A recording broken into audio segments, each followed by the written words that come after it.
Welcome to First Down Sports, everybody. This is a sneak peek at our NFL edition. Sneak peek. All right, now we got lots of information that we're going to be talking to you about our NFL shows this week, but we'll save that to the end. Okay. Andy, I got a couple things I want to talk about here tonight before the very first game of Week 1 of the NFL season. Okay. Things are about to get real, Andy. Things are about to get real. Things are about to get real. You know why? Because this is brought to you by Moose Light. Scary good. This stuff is scary good. Scary. You know? Also brought to you by Doyle Corporate Image. Doyle if you Corporate need Image. shirts, hats, like that shirt. Or a pen, like this one. Yeah. Oh, these ones stink, actually. They didn't make those, eh? No. Go see Doyle Corporate Image because the Doyles rule. And if your kitchen sucks, Ray, Quit your bitching and fix that kitchen. with some Done Right sauce. Done right sauce. We don't have any to show you guys. No. Nick, come on, man. We've been told that an order's coming. We haven't seen that order, but apparently it's coming, Andy. Okay. It's coming. Well, we're very patient. All right. So done right sauce. There you go. Yep. All right, Andy, we got week 1, game 1 tonight. Let's just have a quick conversation here. Atlanta Falcons at the Eagles. Yep. We got a battle of the birds right off the bat. Battle of the Birds. Look at these rosters real quick. Let's talk about the offense. On offense for your Atlanta Falcons, starting quarterback Matty Ice Ryan. Former MVP of the league. Former MVP, and then he had a down year last year. Yeah. Super Bowl hangover. Mm-hmm. Is that what you think? I guess so. I mean, they didn't win the Super Bowl, so it was almost like I guess, if you're playing in the Super Bowl, you can have a Super Bowl hangover. Yeah, it was a different team. Well, he lost his offensive coordinator. That changed a bit. So now he's year 2 with the current offensive coordinator. Yeah. Maybe they've gelled a little bit more. Mm-hmm. His offense hasn't changed a whole lot. Nope. They still have Devontae Freeman and Tevin Coleman that's going to be coming out of the backfield. Wide receivers, they got Julio Jones, Mohamed Sanu, Calvin Ridley. Yeah. They lost Taylor Gabriel, who was actually a really good third receiver for them, kind of a slot guy. Yeah. So they lost him. I believe he's in Chicago now. Chicago. But let's be honest. I mean, if you look at the lineup, it's not a downgrade. They No. look like a good team. That Calvin Ridley looked really good in the preseason as well. So Sure. Yeah. They got another receiver there named Justin Hardy. And then don't forget they got Austin Hooper, their tight end. That guy comes in a lot for them in the red zone situations. Yep. Right? So they still have a very exciting offense. I want to talk about these teams' defenses in a few minutes, but let's go over to the Eagles. Okay. Now, the Eagles, as we know, Carson Wentz is not starting game 1. The Super Bowl MVP, Nick Foles, who looked horrendous in the offseason. Yeah, in the preseason, he really wasn't looking good at all. Oddly enough, he's looked an awful lot like the bad Nick Foles. Nick Foles has been up and down his entire career, way more down than up, which is why he almost retired from football before he went back to Philly. Yeah, I don't know. I don't know which Nick Foles we're going to see. I have a hunch. But now, we've been seeing the bad Nick Foles. We've been seeing the bad Nick Foles. Now, the interesting thing, Andy, is every player that I've listened to in interviews, every coach, GM, they all downplay preseason. Okay. You see in preseason, don't bank on the positives, don't bank on the negatives. Mm-hmm. It's preseason. Yeah. My first question is, if that's true, why do we have 4 preseason games? It's a great question, Ray. And I can't even argue with their thoughts on that. Browns were 4-0 in the preseason last year, then went on to go 0-16 in the regular season. So really, it doesn't mean all that much. Why do we have it? I don't know, and I don't even think the owners or the competition committee even really know anymore, other than it's the way it's always been. Their infrastructure is set up to support 4 preseason games, and they're just not ready to change it. Otherwise, I don't think there's too many people that would argue that we really shouldn't have 4 or 2. I think you cut it down to 2. You get to see enough in 2 games and what you see in 4. In the 4th game, all your starters aren't even hitting the field anyways. Get rid of the 4 preseason games. There's my thoughts on that. Yeah, on the Tomahawk podcast this week, Joe Thomas and Andrew Hawkins were giving a bit of an inside scoop because they were going over the final episode of Hard Knocks. And they just said flat out, in that fourth preseason game, there might be 3 guys playing for a job. They've already made up their mind because they have hundreds and hundreds and hundreds of snaps that they've watched throughout practice where they're saying this guy was in the right place this percentage of the time, this guy picked up the right block this percentage of the time. All that stuff is way more valuable than, hey, the guy had a pick 6 in week 4 of the preseason. So really, why have it? Because they've already made up their mind. And again, it's just because I just think it's tradition, I guess, at this point. It's always been that way. Too many probably injuries. cost a lot of money, and there'd be a lot of planning for them to change it. So we're just in a holding pattern. There's just too many injuries that can happen in the preseason. Game 1, play your starters for a half. Game 2 can be your game 3. Get rid of game 3 and 4 altogether. Sure. All right. We got into football right away. I forgot that we have a huge announcement to make here. Okay. Okay? What's that? On August 31st, I'm going to talk about August 31st from the podcast perspective. We've heard about my birthday enough. But on August 31st, Andy, I want you to know this is technically now our 3rd year as an NFL podcast. Oh, okay, yeah. In 2016, Serge, the original LeBlanc, him and I sat in my office upstairs and recorded show number 1. And that was 2016. Now we are in 2018, and we're heading into our 3rd year as a podcast talking about the NFL. Nice. So it's pretty exciting times. We're going to have lots of great stuff to talk to you guys about throughout the year as well, for all those people that have stayed with us since 2016. All right? Yep. Okay, Eagles. Nick Foles. Now they got Jay Ajayi. Jay Ajayi. Jay Ajayi. And listen. You actually had all of the syllables, and you actually had all of the sounds. They were a little mixed Tomato, up, but tomato. It's the same thing. Sure. Okay. Corey Coleman coming out of the backfield. not Corey Coleman. Corey Coleman's a receiver that got cut by the Buffalo Bills. Sorry. Coleman. Coleman? Yeah. Corey Coleman, the running back there. I think you were talking Tevin Coleman earlier for the Eagles. Corey Clement. Corey There you Clement. go. Corey Clement. So you got Jay Ajayi, Corey Clement coming out of the backfield. I don't know if that's as strong as Freeman and Coleman for the Falcons, but that's still a very good duel coming out of a backfield. Yeah, and they have Sproles back again, who's a Sproles secret is weapon. back again. Yeah, and then Smallwood, Wendell Smallwood, they've had forever, and he's kind of a scat back. Yeah. So you've got some good runners there, but let's talk about their wide receivers because they have Alshon Jeffries, who suspended. Yeah. Nope. He's hurt or something, isn't he? What's that? I thought he was hurt. Either way, he's not playing this game. He's not playing. Suspended. Suspended, is it? Okay. Yeah. All right. Yep. You've got Nelson Aguilar. Yeah. He's a good receiver. Yeah, I mean, he's... And they got Mike Wallace right now. So there's your 2 top wide receivers. Mike Wallace stinks, man. There's your 2 top receivers for the Eagles tonight. Yep. Yeah. I think it's very easy for me to say, as bad as it is, that the Buffalo Bills have stronger wide receiver core than the Philadelphia Eagles today. I think stronger is way too strong of a statement, but I would say that it's fair to mention them perhaps in the same breath. Yeah. I'm not going any further than that.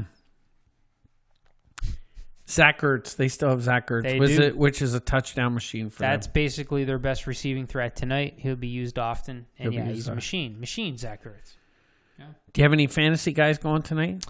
I have one fan. I'm in, as I mentioned, I'm in like 8 leagues, and I literally have one fantasy player going this evening, and that is Matt Bryant, the kicker for the Falcons. There is one league that I'm in. It's an NFL.com league that we do have Carson Wentz stored on the bench. Okay. Yeah. So awesome. Yeah.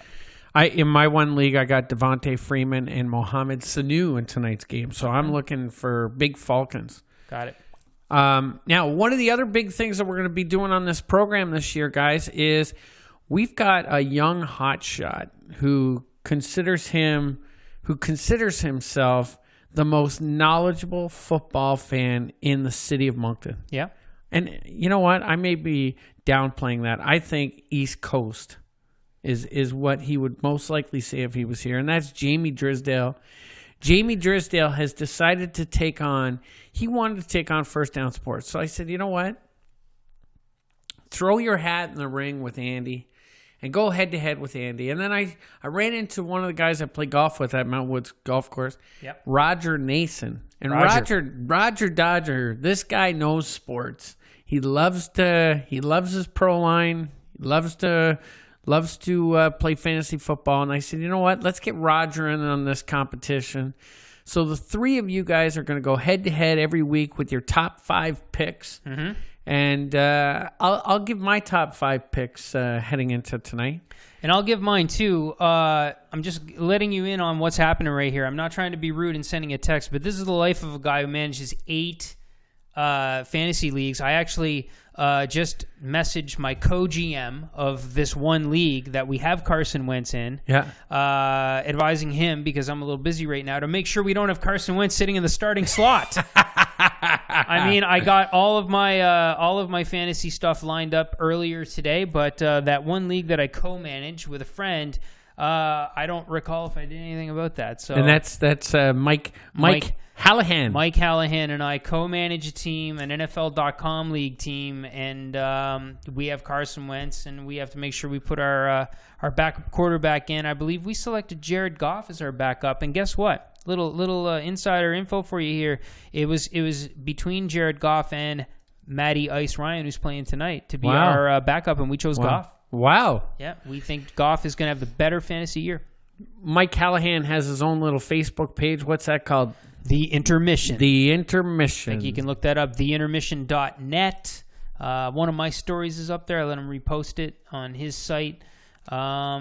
Great site. There's lots of football stuff on there, but there's lots of everything else. Like you're going to see music interviews, you're going to see baseball, so everything on that site. There you go. Go check out the Intermission. The Intermission. All right, before we get out of here, Andy, let's have one quick. Are we going to do are we going to disclose our picks? Oh yeah, let's do that. I threw you off there entirely. Let's do that. So the top 5 picks for the 3 contestants this week. Andy's going to get us started. He's going to take.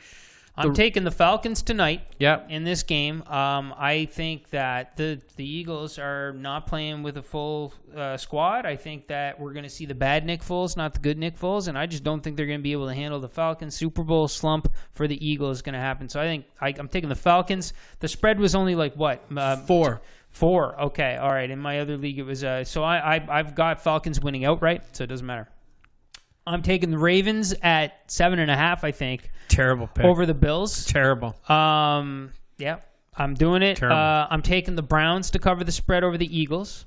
Over the Steelers. And the smart money's always on the Browns, even though it never works in week 1. This year, I think they're finally going to do it. So I'm taking the Browns to cover over the Steelers and hopefully win the game, let's be honest. I'm taking Cincy, and I'm taking Minnesota. Nice. Yep. Jamie Drysdale, the LeBron James of everything is what I like to call this kid. Yeah. He's taking the Falcons tonight. Yep.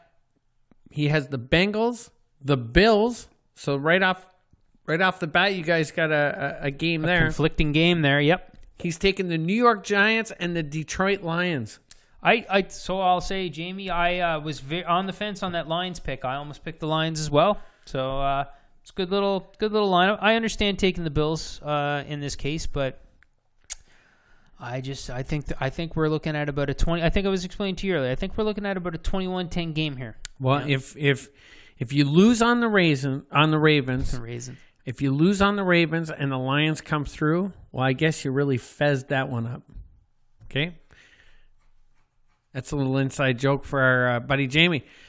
Roger Nason. He's taking the Vikings, the Panthers, the Texans, the Rams, and the Bengals, all with the numbers. Yeah. I don't really love the Panthers pick, but I get it. It was a tough one. I stayed away from that one. And the Texans pick, which we're going to talk about again in a second, I think. But the Texans over the Patriots, I couldn't do that right now. I couldn't do it. Now, I'm not officially part of the competition, but I'm going to make my 5 picks every week. Of course. And my 5 picks are the Falcons, the Browns, the Bengals, the Bills, and the Texans. I'm taking the Browns, Andy, because the Steelers are in a nightmare mess heading into week 1 of this season. A little bit of drama happening. Players are behind the not scenes. happy. Yeah. And not only that, but the thing that I don't get the most is Bell is holding out when the team can't restructure his deal right now. Right. Like, it makes no sense to hold out now. Why not hold out 6 months ago? Well, they can extend him.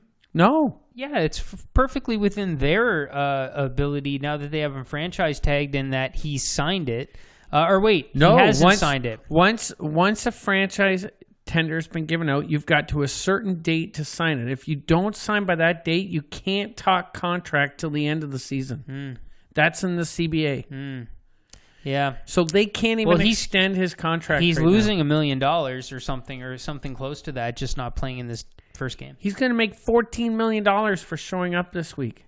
I don't get it. And he's not going to do it. Anyways. He's sending a message. He wants to reset the running back market. Yeah, well, he really does. That's fine. He should have did that in the offseason. Well, he tried. The Steelers won't do it. Too bad, so sad. Well, listen, if it helps lead to a Browns win over the Steelers, sign me up. That's why I'm taking the Browns. Sign me up. Texans. I'm going to talk about the Texans real quick here. Oh, boy. Here we go. One of the things that we saw in the Super Bowl, Tom Brady does not play well under pressure. We've always known that. Problem is you can't get pressure on him. But his big left tackle's gone this year, so he's got a rookie lineman there. And now you got Clowney and J.J. Watt, who's back.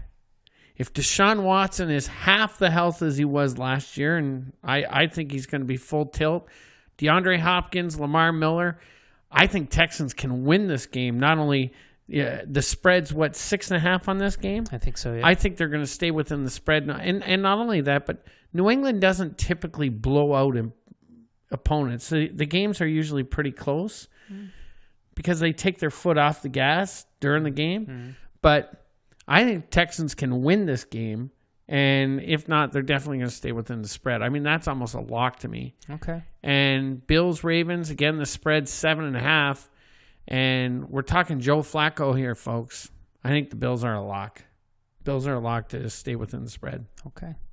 Those are my 5 picks. You just named two. You named 2 things there that were locks. Lock. 2 locks. This guy. Well, all 5 of my picks are locks. All 5 of them. All 5 locks. of my picks are locks. But that's probably why I'm not in the competition. But anyways, those are my thoughts on that. One serious topic to talk about before we get out of here. Yeah. Colin Kaepernick. You You saw the new Ike ad. Ike ad, yeah. All right. Thought it was very good. It was a great ad. I love the messaging. I'm glad to see a company like Nike step up. And ever since that article came out on Monday, there has been a whirlwind of reaction to it. From the president getting his 2 words in on everything, players, coaches, general managers, owners, everybody's talking about this topic. Of course, he's been blackballed, if you will, from the league because of the whole incident of taking knees on the field. Are we going to see more of that in week 1 after this has come out, or do you think this issue is going to start to diminish and go away? I think the fact that the league rescinded their whole policy around the anthem altogether, I think what we're going to see is the league being much more open to these players being able to express themselves however, because there's no winning this battle, right? But then at the same time, I think you might see the league, reduce the exposure of what's happening down there during this as well. So will we see more people take a knee? Perhaps, but maybe we'll actually have to, have that reported by people on the sidelines or in the crowd, because maybe it won't be shown. Well, not that it was typically shown a lot anyways. But ESPN has come right out and said they will not be showing the anthem during their telecast. There you go. So maybe it will happen more. It'll have less impact. Like I actually like this. I actually like that the league is just backing off and going, all right, you know what? We support this, in a sense. They're not bringing out a policy. They're just going to let it happen. And when you do that, you kind of remove the extremes from both sides a little bit. So I'm good with it. Will we see more of it? I hope not to hear about it, to be honest with you. Colin Kaepernick, I like what he's doing. I like what Nike's doing with him. It's great. What I could do with a little less of is, people just, making diminishing remarks and disparaging remarks about some players that are in the NFL, comparing them to Colin Kaepernick, saying this person has no business being in the NFL and Colin Kaepernick not being in the NFL. I separate the two things a little bit. Yes, what Colin Kaepernick did contributed to the fact that he's not a backup somewhere in the NFL, but he'd be a terrible backup anyways. He's not. He'd be a big distraction to any He'd be team a big right distraction. Plus, he's not the type of quarterback that can step in and run your offense that your starter runs without losing a step, which is exactly what you need from your backup. So the last thing, your backup's the most popular guy in town anyways. The last thing you need is a guy that's going to bring the off-the-field distractions that Kaepernick brings, but then also a guy that can't step in and run your offense, that needs to run a very particular offense. I thought the whole Seattle thing would have been a good idea. I think their offense is similar enough that maybe He could step in if something happened with Wilson. Exactly, but that part didn't happen. But either way, look, like the guy's not one of the 32 best quarterbacks in the league. He's not, and he wasn't when he left. So that part, I just don't like how his case is being used to diminish how good some of these kids are that made the league. They should, and that's all I have to say. But I'm glad that the NFL is easing off a little bit on it. And I think that that's going to lead to everybody easing off a little bit on it. Maybe not the president, but everybody. There you go. All right, guys, that is our quick sneak peek. Here's what we're going to do, okay? Last year, we used to run our NFL shows during the week. And a lot of times on Facebook Live, trying to set up the best time for you guys and for us, it was not an easy thing. So here's what we're going to do heading into 2018. We're going to try this for the first few weeks and see how it goes. Yep. And that is, we are going to start going live on Sunday mornings at 11 a.m. Yep. You know why, Andy? Because, man, wait until 2 o'clock for football. It's a long time. It's a long time. And we want something to do. And we're hoping maybe some of you guys do too. The pregame shows start around 1. Yeah, there's like other pregame shows that you can watch on Lather, Rinse, Repeat and see every story repeated over and over again suck. all morning. They suck. But what we're wondering is, maybe you guys would be interested in hanging out with us a little bit on Facebook Live to talk fantasy, to talk about the games. Whether you consider anything that we have to say advice or a total joke, both is fun, right? Both is fun. If you put no weight into anything that we have to say, sometimes it's fun just to hear what we're thinking as confirmation that what you're thinking is right. But either way, Facebook Live, very interactive. You guys can come on. You can leave comments. We'll talk to you right on the air. You can join the Facebook we can chat. Video you in. If you're willing to put your face on the camera with us, then you can actually join and we can talk. We're going to try it out. Basically, even live in studio. If somebody wants to come in live in studio and sit beside Andy and I and talk some football, you're welcome. All you got to do is shoot us a message. Contact us personally or through the First Down Sports page. If you want to come sit and talk some football on a Sunday, let's get it out there and let's see how this goes. Because listen, we're two local guys from Moncton speaking to Moncton, and where's better to get where's better to get your source than a local source, and that's all we're trying to do. Yeah, and I was just in the Eastern time zone where the game started at 1 o'clock, and that was enough of a wait for me. Now I'm back here where I have to wait till 2. It's excruciating. Excruciating to wait. So I'm always looking for stuff to do to kill time before football. This sounds fun to me, and if any of you guys are looking for something to kill time before football as well, and chat up with us, that'd be great. We'll probably reach out to some of you guys to see if you want to come over to the studio for the show anyways, but please reach out to us if you're interested. It'd be good to know, but we're going to give it a try. Sounds good. First Down Sports is out of here, guys. We got some new cards. You're going to see these floating around all over the place. Make sure to pass them out to your friends, and the more people in the Facebook chat, the better. All right. Falcons tonight. Let's go. Have a great night. We'll talk to you on Sunday morning.